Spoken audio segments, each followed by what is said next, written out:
Assalomu alaykum, hurmatli talabalar. Bugungi o'tadigan mavzumiz katyonlar. Katyonlarni biz asosan 3 ta turga bo'lib o'rganamiz. Birinchisi kislota asos, sulfitli, uchinchisi ammiak fosfatli usulda o'rganamiz. Hozirgi kunda katyonlarni aniqlashimiz uchun rus olimi Minshukin tomonidan kiritilgan sulfitli usulda aniqlaymiz. Biz sulfitli usul bo'yicha katyonlarni 5 ta turga bo'lib o'rganamiz. Lekin biz 3 tasi uchun ish bajaramiz. Birinchi guruh katyonlariga kaliy, natriy, ammoniy, magniy va boshqa katyonlar kiradi. Ularning guruh reagenti yo'q. Ularni tuzlari suvda yaxshi eriydi. Xloridlari, sulfatlari, sulfitlari, karbonatlari, magniydan tashqari boshqa katyonlar suvda yaxshi eriydi. Ikkinchi guruh katyonlarimizga bariy, stronsiy, kalsiylar kiradi. Guruh reagenti ammoniy karbonat va ammoniy bufer.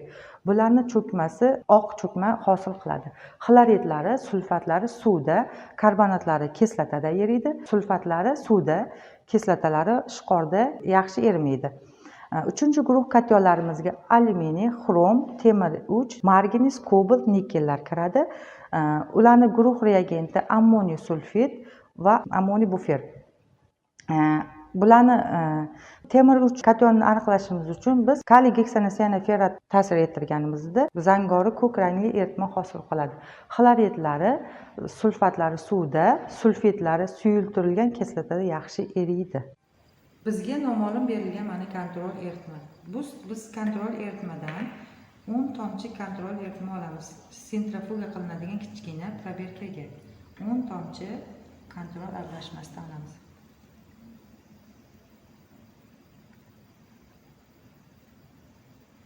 10 tomchi kontrol eritma, 15 tomchi ammoniy karbonat eritmasidan qo'shamiz.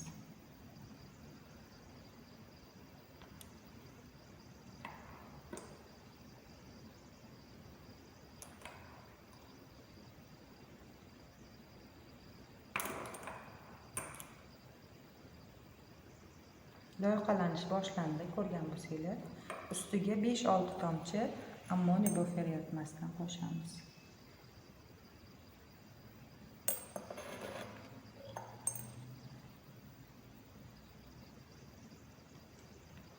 Endi buni biz sentrifugaga qo'yamiz.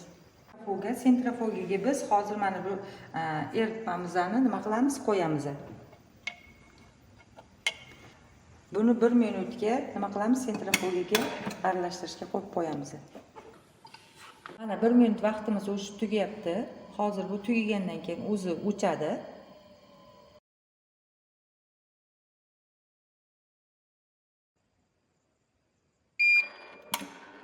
Mana o'zi ochib beradi. Biz qo'yganimizni olib mana ko'ramiz.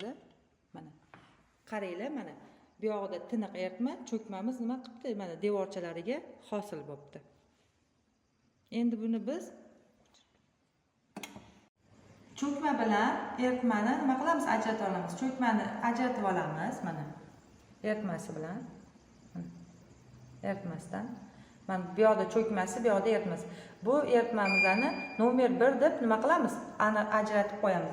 Nomer 1imizdan biz qaysi katyonlarni aniqlaymiz?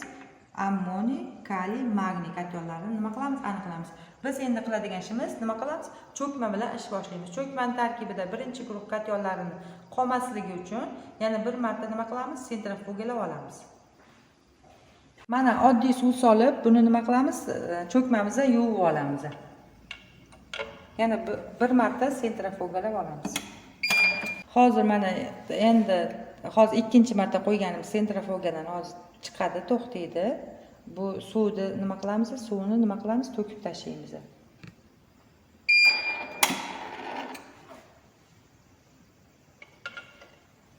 Mana ko'rsanglar, mana tiniq eritma, yana cho'kma. Cho'kmani ustidagi eritmani to'kib tashladik. Endi cho'kma bilan ish boshlaymiz. Cho'kmani ustiga eritishimiz uchun nima qilamiz? Sirka kislotasidan qo'shamiz.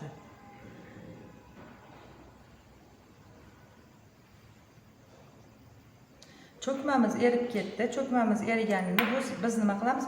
Nomer 2 deb belgilab qo'yamiz. Nomer 2imizdan ikkinchi guruh katyonlarini aniqlaymiz.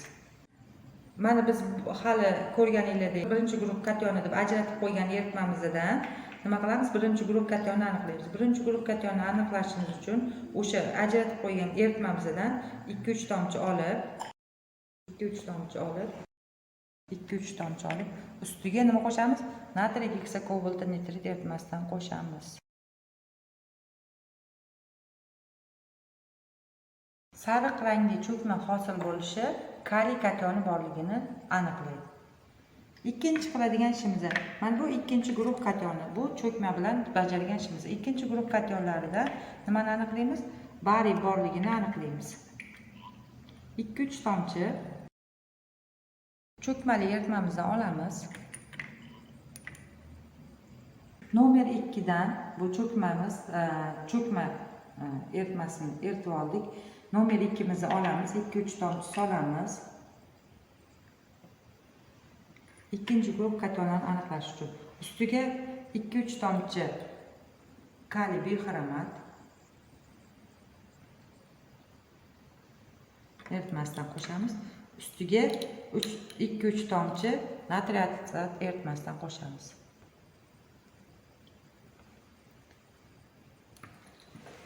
Ko'rsangiz, mana mayda zarrachalar bo'lyapti, hosil bo'lyapti. Biz tomchilar bilan ishlaganimiz uchun nima deydi? Cho'kmamiz ham kamgina ko'rinadi. Bu kamginasi ham bariy kationi borligini nima qiladi? Bizga aniqlab beradi.